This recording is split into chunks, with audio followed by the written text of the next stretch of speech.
بسم اللہ الرحمن الرحیم۔ مومنین کرام، ایک مسلمان کی حاجت کو پورا کرنا اعتکاف سے بہتر ہے، اعتکاف سے بڑی عبادت ہے۔ امام حسن علیہ السلام کی سیرت میں ملتا ہے، امام حسن علیہ السلام کے پاس راوی کہتا ہے کہ میں بیٹھا تھا، ایک بندہ آیا، عرض کی یا ابن رسول اللہ ان فلانا لہ علی مال ویرید ان یحبسنی، اے اللہ کے رسول کے فرزند، فلاں شخص کا میرے اوپر کچھ قرض ہے، میرے اوپر کچھ مال ہے اور وہ مجھے اس مال کے بدلے میں قید کرنا چاہتا ہے۔ یا ابن رسول اللہ آپ کچھ حل کیجئے، اگر آپ کے پاس کچھ مال ہے تو مجھے عطا کیجئے۔ تو پیغمبر اسلام کے فرزند سرکار حسن مجتبی صلوات اللہ وسلامہ علیہ نے فرمایا واللہ ما عندی مال فاقضی عنک، فرمایا قسم بخدا میرے پاس تو مال نہیں ہے کہ میں تمہاری اس حاجت کو پورا کروں، تمہارے اس قرض کو ادا کروں۔ لیکن اس بندے نے کہا کہ اگر مال نہیں ہے تو مولا فکلم ہو، آپ اس کے ساتھ بات کر لیجئے، ہو سکتا ہے کہ وہ میرے ساتھ نرمی سے پیش آئے، رحم دلی سے پیش آئے۔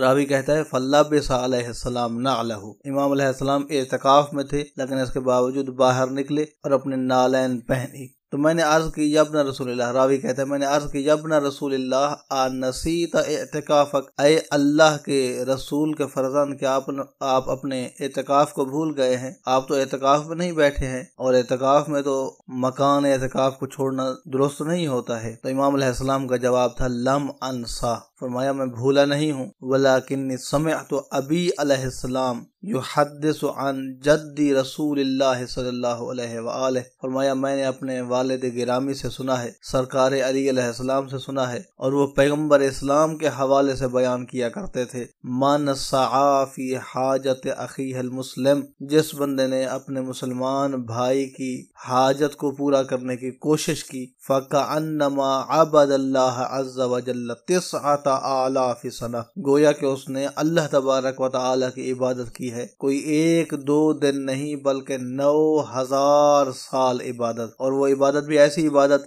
صائما نہارہ قائما لیلہ، اس کے دن روزوں میں گزرے ہیں اور اس کی راتیں عبادتوں میں گزری ہیں۔ تو یہ ثواب امام حسن علیہ السلام کی طرف سے مروی ہے کسی مسلمان کی، مومن بھائی کی حاجت کو پورا کرنے کا۔ کتاب کا حوالہ من لا یحضر الفقیہ، دوسری جلد کے اندر یہ روایت مذکور ہے۔ دعا ہے کہ اللہ تبارک و تعالی کی ذات ہمیں اپنی بندگی کی توفیق عطا فرمائے۔ اپنے دعاؤں میں یاد رکھیے گا، اپنا بہت سارا خیال رکھیے گا۔ محمد نقی جسکانی کو حوزہ علمیہ نجف اشرف سے، شیعہ پوائنٹ سے اجازت دیجیے۔ والسلام علیکم ورحمۃ اللہ وبرکاتہ۔